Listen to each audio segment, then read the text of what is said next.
Alright, so we're going to shoot some video this morning talking about proficiency with a firearm and proficiency kind of in the whole genre of defensive shooting.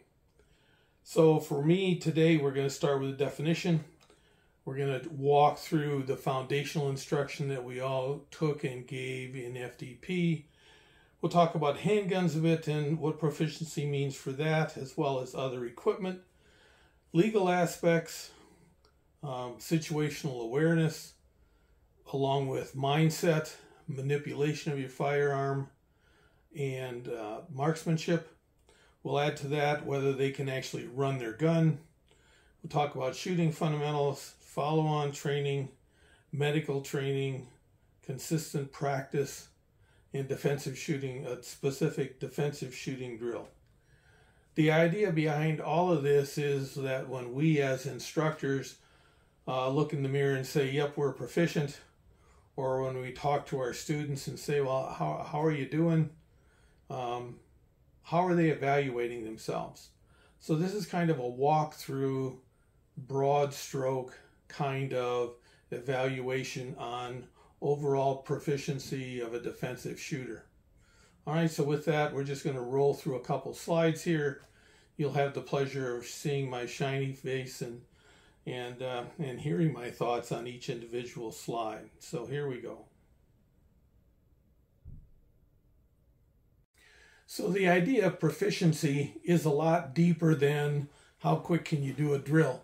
In this definition here, well advanced in an art, occupation, or branch of knowledge. All right, so well advanced. If you have a student and you see him in a quick trip and say, well, how you doing? He says, well, you know, last month I went to the range for a little bit, but that's about it. My gun's been pretty much in the closet since then. I wouldn't call that proficient, and it opens them up to a lot of threats, okay?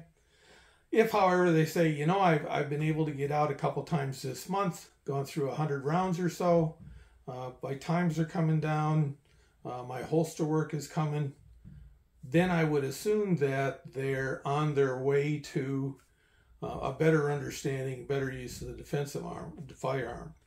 For us as instructors, it's kind of the same thing.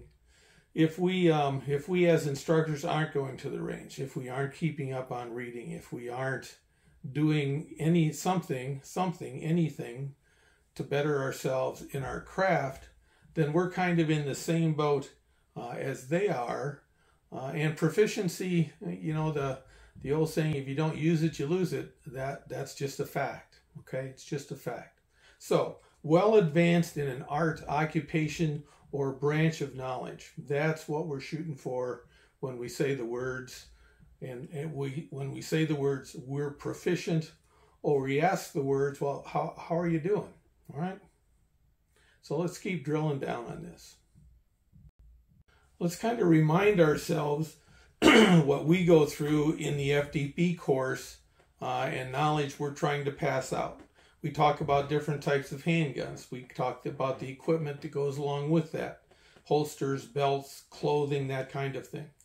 We touch on legal aspects. We touch on the idea of situational awareness and being aware of what's going on around you. We talk about mindset, okay? Can you really do this? All right, it's one thing to say, yeah, I'm going to go get a gun and defend myself. Push comes to shove. Is your mindset such that you can actually draw a firearm and use it in personal defense? We talk about what your choices are for a pistol, okay? And we'll touch on that and drill down a little bit more. Shooting fundamentals, you know, everything from stance, grip, sight alignment, sight picture, trigger press, follow through, and are they being careful each time they go to the range? Follow-on training, I think that's important for us. You guys are doing that, we're doing that this weekend. But other coursework that you've taken from other instructors. Chris does a great job of inviting people in, and it's a great benefit to go and listen to words coming from different instructors. Have you taken any medical training? You know, and we'll chat about that a bit. And then consistent practice. That's tough for everybody, to be real honest, especially with this time of year coming up. My last class, it was 25 degrees on the range. So it's starting to get nippy. That's not that's not going to get better over the next couple months. But this is the foundation that we built as instructors through NAPSI for a new and inexperienced shooter. Okay, so when they get done with this, they've brushed up against each of these topics, and it's just a starting point. So again, getting back to the idea of proficiency, they're minimal. Okay, they have the basic skill set to begin building proficiency, but they're not there yet. But this is something where when we all talk about what we've passed on to our students, this is just kind of a brush through again. Yep, this is what we've done. Next slide. All right, so when the student goes home and they put on their defensive firearm for the first time, or probably in most cases for the first time. My last class was brand new shooters, brand new to their firearm. They had gone to the range and tried to run a box or so through it, but that's about it. So at this point then, when they leave our class and they go home, these are some things that they should work on and make sure they can do. They need to make sure the firearm fits. I realize they may have spent $400 or $500 on a new gun, but if the thing doesn't fit, if it's too clunky, if it doesn't fit their body, they're not going to carry it. It's going to go in a closet somewhere and it's just going to stay there. So make sure they understand that if the darn thing doesn't fit, trade it in, get something different. Make sure they understand how their firearm runs. You're not going to get that done in an FDP class, but it's something they need to work on at home. And run means how do you load it, unload it, how do you put it on safe if it has a safety, a secondary external safety, how do they clean it and maintain it, what's proper cleaning for it. Can they run the gun? And what I mean by that is, can they load it, unload it, can they put a magazine in, rack the slide, just operate the firearm properly. If it malfunctions, failure to feed, failure to eject, failure to fire, God forbid a squib load, do they know how to fix those things, and are they learning that? Do they clean it? Do they examine it? The biggest part for me of cleaning is just to make sure the thing's okay. I'm getting to the point where my carry gun's probably got 6,000-7,000 rounds through it. So it takes a little extra attention when I clear it, when I clean it. And the big one under all of that is, do they wear the darn thing? I realize they came and took your class. They took my class. They said all the right words on why I'm doing this. But a lot of times, as soon as they've done a class, as soon as they got their permit, the permit becomes a magic talisman. They put the permit in their wallet. They put the gun in their closet. But they're okay because I got my permit now. All right. So from the handgun point of view, this is an ongoing thing. When they get different handguns, as they grow into their defensive firearm, part of proficiency is understanding each and every line item on this particular slide as it pertains to their firearm. All right. So let's keep on moving. Of course, with the firearm comes a bunch of equipment. Most important is the holster. Is it proper for the gun? Is it comfortable? Will it work with their lifestyle? Okay, if they're a three-piece suit kind of guy, a business suit kind of woman, the firearm that they've chosen to defend themselves, is that going to work for them? Because if it isn't going to work, they're not going to wear it. And if they aren't going to wear it, they're not going to have it when they need it. Belt is a thing I bang on a lot. Do they have the right belt? And will it support the guns and ammo? Clothing, something that will conceal a firearm, whether it be a sports coat or a pullover polo or a jacket or a vest. I'm not a fan of shoot me first vests, but they're out there. And is the clothing comfortable? If they put all of that together, is that comfortable? If you have a student that begins to marry in things like a carbine along with this, an AR of some kind, whether they have a chest carrier that fits and is comfortable and that they use in practice, or if they have a battle belt. Honestly, that's what I have for large volume on a range with a carbine and a pistol, just because That's what I learned on. Okay, it's comfortable for me. So part of proficiency is having equipment that fits, knowing how to sort through stuff, knowing how to fit it to your body in the firearm, and then actually doing it. And it all gets back to, are you carrying your gun? Are you carrying your gun? And if they're not proficient, and they need to resolve that particular issue that's stopping them. All right, so let's keep going. Legal aspects is just a huge bugaboo that proficiency is tough to maintain because state laws change. Illinois, for example, if they enact some of the stuff they're talking about this legislative session, it's time to leave the state. The four primary ones that we cover in NAPSI in the FDP class: ability, opportunity, jeopardy, and preclusion. They need to understand those, and a couple of good ways to do that. I can't recommend the MAG 20 course enough. I've taken that twice, and it's really busy. It's really compact. There's just a crap ton and a half of stuff with it, and 10 hours a day is light. One day one of them we typically went over a little bit, but it's worth the time for you to take a look at a class like that.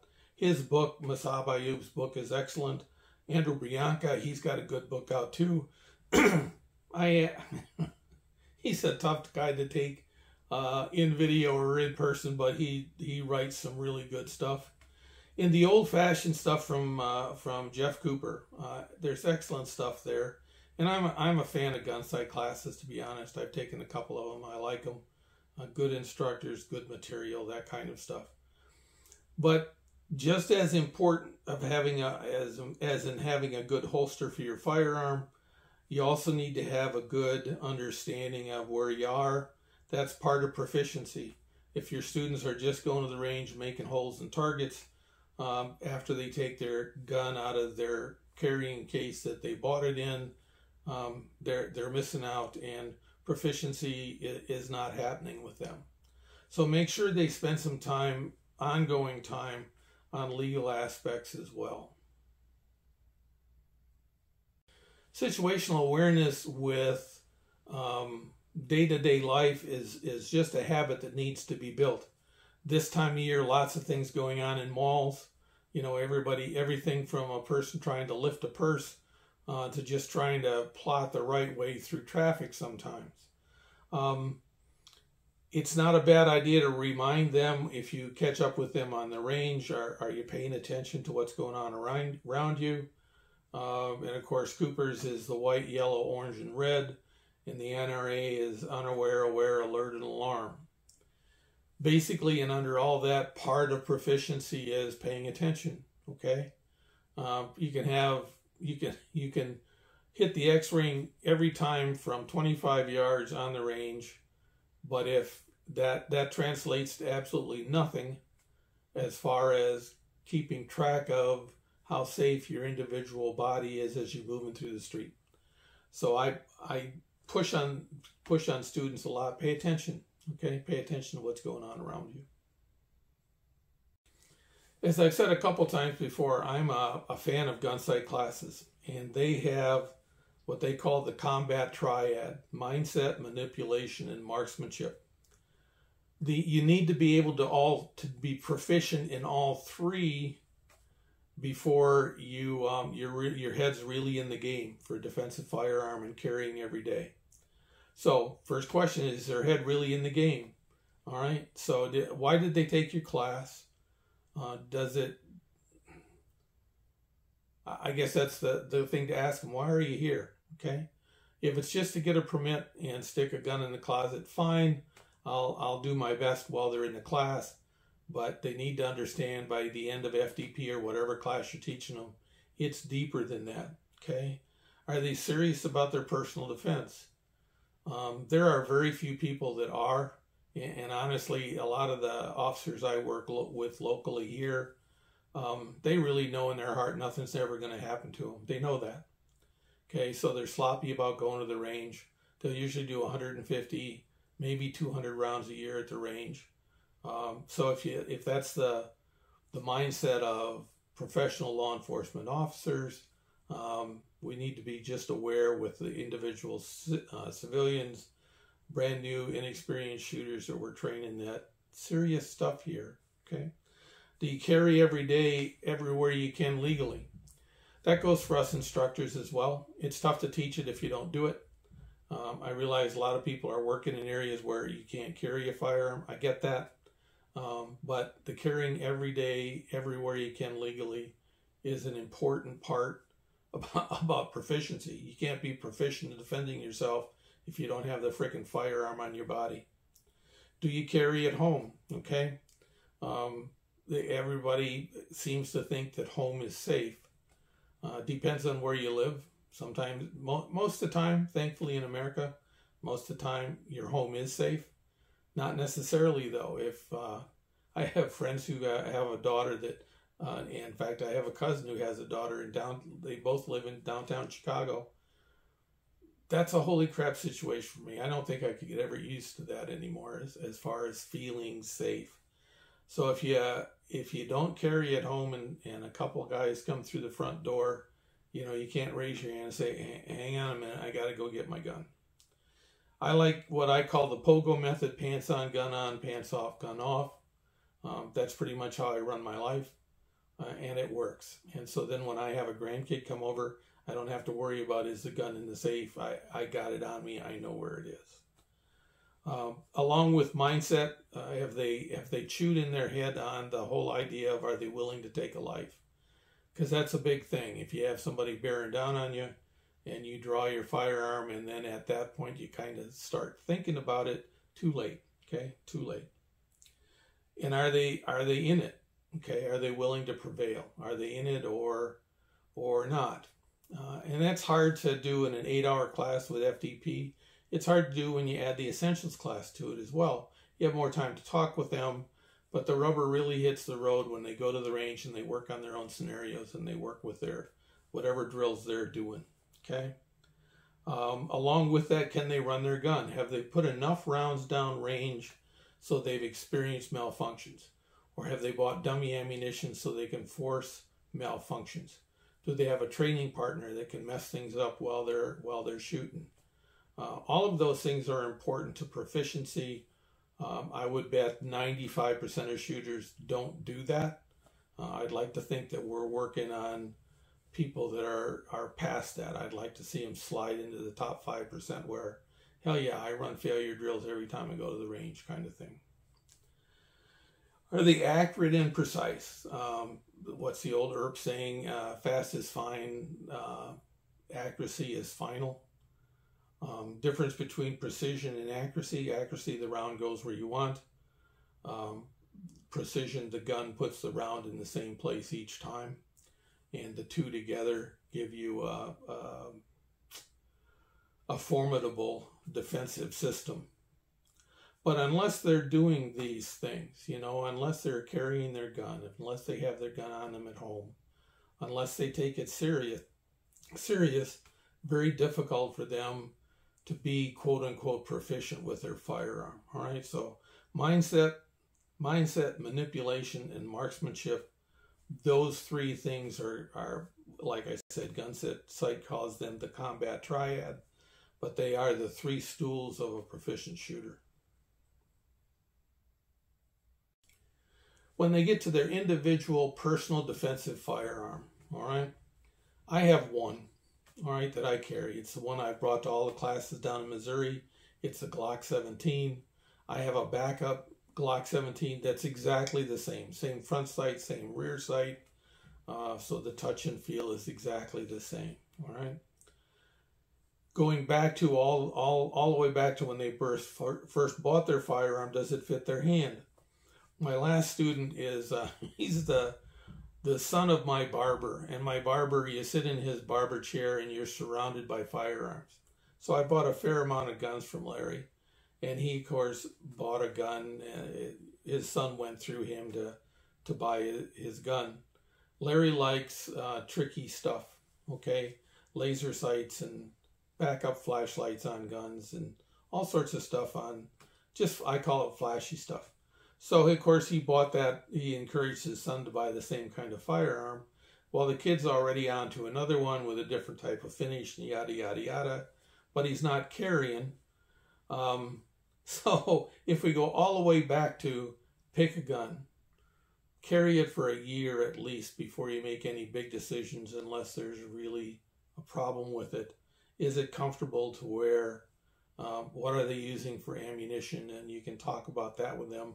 That needs to be part of the whole idea of proficient. If you aren't used to the firearm, the rest comes slower. Okay. When we talk about run the gun. Okay. Administrative loads. So when they get to the range, and are they safe on the range? I kind of bang on people all the time. Make sure you load when you get to the firing line. If you're shooting your defensive firearm, wait till you're at the firing line or a table out off to the side in the safe area. Unload your firearm. Have different magazines to put in for your range work, that kind of thing.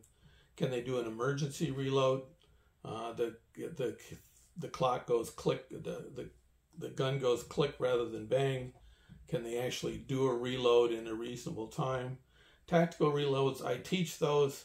I tell them why they might need them, and then I usually imply they're probably not going to use them, but they should be practiced. And then just basic stuff that they're never going to know unless they're on the range and running the gun.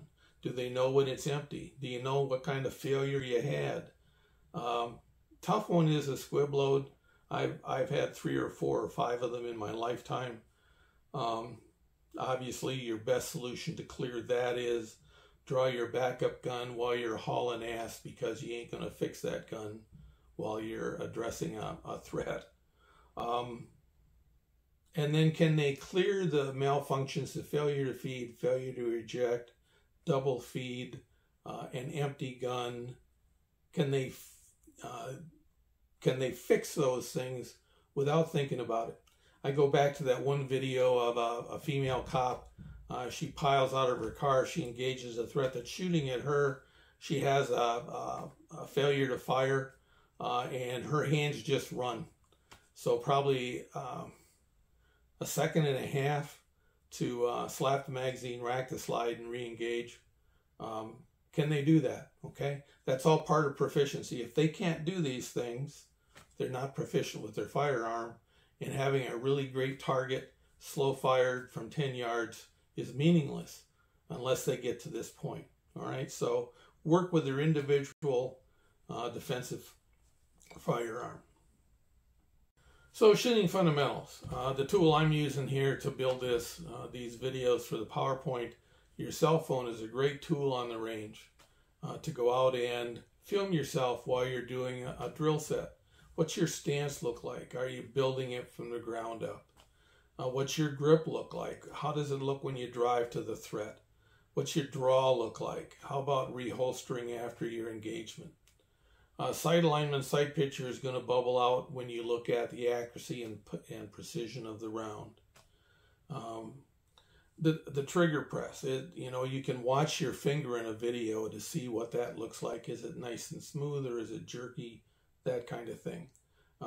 Flinches show up there. If you all of a sudden notice that your body tenses before you press the trigger. And when you're out to the range by yourself, you're not going with a training partner, a phone can be a lot of help. Getting off the X, are you just standing there like a target yourself, or do you actually move to the left or to the right? Use of concealment and cover. On our range, we've got barrels like Chris has down in Missouri, so you can build a high cover, low cover kind of thing. Multiple round engagements. Do you send a couple, 2 or 3 or 4 or 5 rounds down range? Just because, you don't go bang and how'd that look, and bang and how'd that look. You just do a couple hammers that's bleed over from gun sight. A 2-round engagement is a hammer, a failure drill, 2 to high center mass, and 1 to the head kind of thing. Balance of speed and precision. Can you put accelerated pairs, high center mass, and then slow down to do a headshot, right? And work on that. The ability to perform a precise shot on demand, because you may have to, okay? And if you go to the range and you're just using a bullseye target and everybody's happy with that, that's not how the real world works, okay? So this is what needs to be worked on every range trip, all right? This is where you begin to find out if you're a proficient shooter anyway. And a cell phone with a video camera on it can go a long ways towards giving you a hand to see how all this stuff looks, okay? So shooting fundamentals are fundamental to being proficient with your firearm. When you talk about follow-on shooting, that covers a lot of different ground. But at a basic level, do you take training from other instructors? I'm up to 600 and some odd hours of training from different instructors. The idea behind that is you hear things differently every time you take a course from somebody else. There's a lot of value in it. Is it expensive? Sure. But it's a way that you can better yourself as a shooter. Okay. So if you take, ask your instructors, and maybe look in the mirror and ask yourself, have you taken additional firearms training? Why did you do that? Okay. And if you haven't, how come? All right. If you're not learning, if you're not growing, if you're not trying different things, if you're not experimenting at the range, if you're not failing on some of the drills you're doing, you're not growing, you're not learning, you're not becoming a more proficient shooter. If you stand and wait, skills diminish, okay? They just diminish. And they diminish in a hurry, okay? So follow-on training is very important for our students as a whole to make sure. And I always tell them, this isn't a marketing gimmick, but you need to take training from other instructors as well. And oh, by the way, we've got some other coursework as well. Again, you're talking to, you talk about the 80-20 rule. 20% of the work's done by 80% of the work's done by 20% of the people. I think this is even tighter. I'm saying maybe 10% of the students you have will really hammer this topic. The rest not so much, but it's a win for that 10%, okay? So follow-on training, very important to being proficient in your skill set with your firearm in defensive shooting situations. Medical training as far as overall proficiency, I can't stress this enough, okay? Our Isaac Walton League a couple weeks ago, our November meeting, we have a fellow in town who conducts Stop the Bleed classes. It's about a 2-hour block. He doesn't charge for it. He does ask that we buy the training material, which I did and kept it for myself for my course. But they cover the basics, how to use a tourniquet and the different types of tourniquets, good ones and bad ones. He's a fan of soft T like I am, but he also had cat and rats and all the really crappy ones mixed in there, so you can see the difference between the two. How to pack a wound, thumb over thumb or finger over finger. Different types of gauzes to use. Compression bandages. I'm a fan of Israeli bandages. He showed some other ones that were more effective, actually, I think. But proper use of a tourniquet and compression bandages, that's just a no-brainer to me.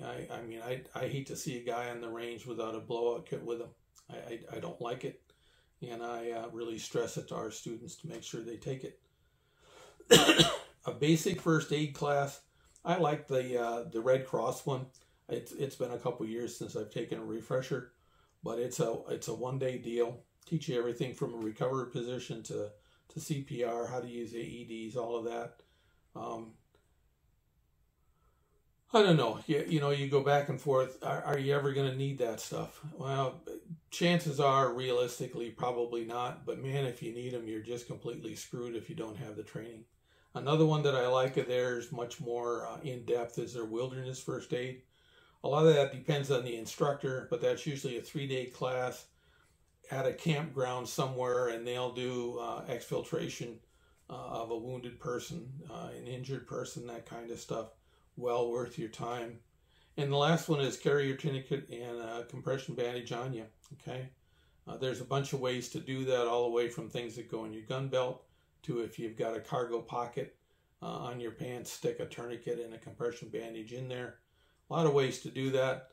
But again, if we talk about proficiency as a whole, in the line of training that we're teaching, medical training is just a have to. You got to get it. Consistent practice is always an issue, especially when you get into this time of year. We'll hit 20 below here within a month, and snow on the range, and yada, yada, yada. However, and under all of that, my usual shtick is 1,000 rounds a year, 50 rounds a trip, 100 rounds a month, or 100 rounds a trip, but somewhere around 100 rounds a month downrange. They'll miss a couple months, Christmas, it's too damn cold today, whatever. But other than that, 1,000 rounds is, in my opinion, enough to maintain a skill set. Not going to build one, but it can maintain one. Couple trips a month. I like the SEB targets like we use because it continues to reinforce the idea that you're practicing for defensive purposes rather than shooting bullseyes in a target. Those targets are always also nice though for balance of speed and precision. They force you to work harder than just a standard bottle type cue target, something like that. It's nice if they go to a range where they can work with cover and concealment. Like I've said in a couple other slides, we've got barrels on our range, so you can do low cover, high cover. We've also added a couple Vickers barricades. You can build 2 of those out of a sheet of plywood pretty cheap. We added a tank trap. You can build those out of a couple 2x4s. Those come in handy. Just something that it's different to shoot off or shoot from behind than just standing and delivering.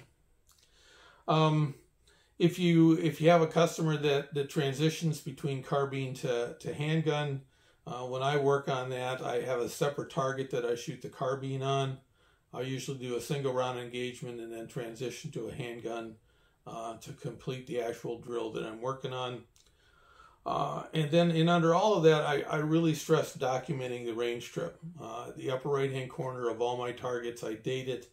I tell the firearm I'm using, the distance, the ammunition, some of the precision stuff that I've been dorking with. I also add the batch number of the rounds because I found batch numbers really do matter when you're trying to make adjustments in a quarter of an inch at 100 yards, that kind of thing. All right. So consistent practice.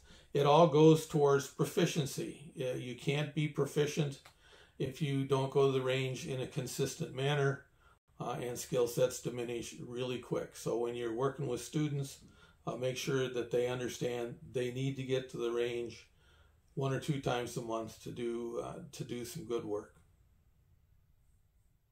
All right, so let's talk about a defensive handgun drill. This is what I shoot when I go to the range, and I'm shooting for proficiency. I'm shooting for score. I'm serious about finding out where I am. All right, it's a 50 round course of fire. All right, the distance usually 7 to 10 yards. If I'm talking to a student, they need to shoot an 80. If I'm talking to myself, I need to shoot a 90 or better. All right. So each magazine is loaded with 5 rounds, and I have 3 magazines. I carry my spare magazines in my rear left pocket. It's important when they go to the range that they put the magazines where they carry them normally. All right. The first one, high chest ready, and it's the drive, touch, press drill. Okay, it's the one we all start out with. Every range drill I start, every time I go to the range, that's my first drill out of the box. Okay, so it's a single round engagement on circle number 1, upper left-hand corner. So you take your position. You can time it if you want. It's up to you. I, as a rule, don't use a timer on the range, but I'll, give myself a go in my head, and I'll drive straight out. The phrase I use is drive the front blade into the middle of the threat. Get my sight alignment, sight picture, touch the trigger, and then press the trigger. And then do a follow through and then come back, okay? That kind of knocks the rust off, and it just helps enhance and cement that process of driving straight out, getting your sight alignment, sight picture, touching the trigger, and when you're happy, pressing the trigger. So that's 5 rounds on circle number 1. All right. Then you go to circle number 2. Again, it's high chest ready, and it's a single round engagement. So on whatever you use for an up command, you drive out, engage the threat with a single round, do a follow through, and come back. So you've erased that drive, touch, press, and you're just sending a single round down range. All right. From this point on, you draw from concealment. Okay. Draw number 3 is you move to circle or the square number 3, and it's a single round engagement on the up command. So you draw from the holster, drive out, put a single round on number 3, do a follow through, slowly and smoothly reholster the firearm, and you do that 5 times. Okay, so that's number 3. Number 4. The same thing, 5 single round engagements, high center mass this time. Okay, so it's not any of the squares. So with high center mass, you can push your speed more. Okay, that's where we're going. It's a chance for you to push your speed. So that's 5 rounds. All right. The next one, when you draw, it's 5 rounds, single round engagements in the ocular cavity, a headshot. All right. So this is where you slow down enough to get the hit. It's more important you get the hit than to do it really, really fast. You may meet an environment where that's not true, but right now we're working on building all the neural pathways to put that process together. So single round engagement to the head. All right. Number 6, 10 rounds this time. It's accelerated pairs on the number 4 box. All right. So it's a middle ground. You're going to draw and you're going to send 2 rounds down range as fast as you can, as long as you can get them inside the box. All right. As fast as you can, as long as you can get them inside the box. All right. So that's number 6. And then number 7 is a failure drill. You draw, hammer 2 rounds as fast as you can in the high center mass box, and then 1 round in the ocular cavity. All right. You do whatever you need to do to make the gun run. All right. So you've got 15 rounds fully loaded and 3 scattered across 3 magazines. Okay. 5 rounds per magazine. So it's also going to work you and force you to change magazines as well. All right. So you start out with a drive, touch, press drill. You go to single round engagement. You go to accelerate single round engagement, high center mass. You go to accelerated pairs. You go to a failure drill, and you get done with the whole thing, and you've got 50 rounds out of your box. Now, this is the drill I use for all my firearms. All right. So let's say I'm working on a carbine that day. I'll shoot the same drill, okay, for the first 50 rounds. So I'm only putting 5 rounds in the magazine. I'll have 3 magazines. I'll go through the exact same drill I did here. When I'm done, because rounds come in 20 round boxes. When I'm done, I've got 10 rounds left, okay? What I'll do with those 10 rounds is I'll go back to the 50-yard line, and I'll use some sort of supported shooting. It may be a small bag on top of a Vickers barricade. It may be a bench rest. It may be, I have a hard time with prone anymore, to be real honest.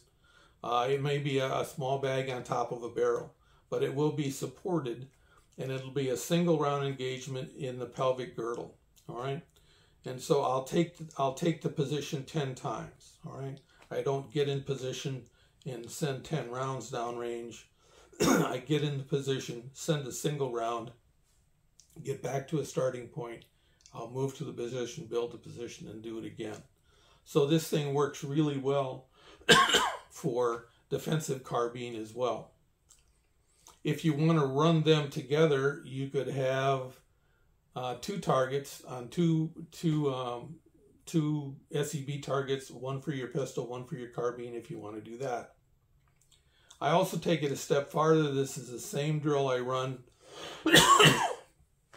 in the with my designated marksman rifle as well. So I'll run this at 50 yards with the 308. I'll also run it at 100 yards with either the 22, the 223, or the 308, same drill, and I'll take that out to 60 rounds. So the last 10 rounds are in the pelvic girdle. Does that make sense? All right. So one more wrap-up slide. So these are my thoughts on proficiency. It's more encompassing than trying to knock time down on a specific drill. There's plenty of value in that. I don't have an issue with it at all.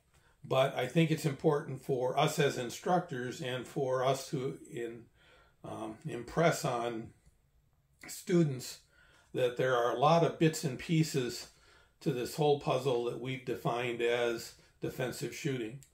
And unless they do and work on all of them, they're not proficient in their firearm.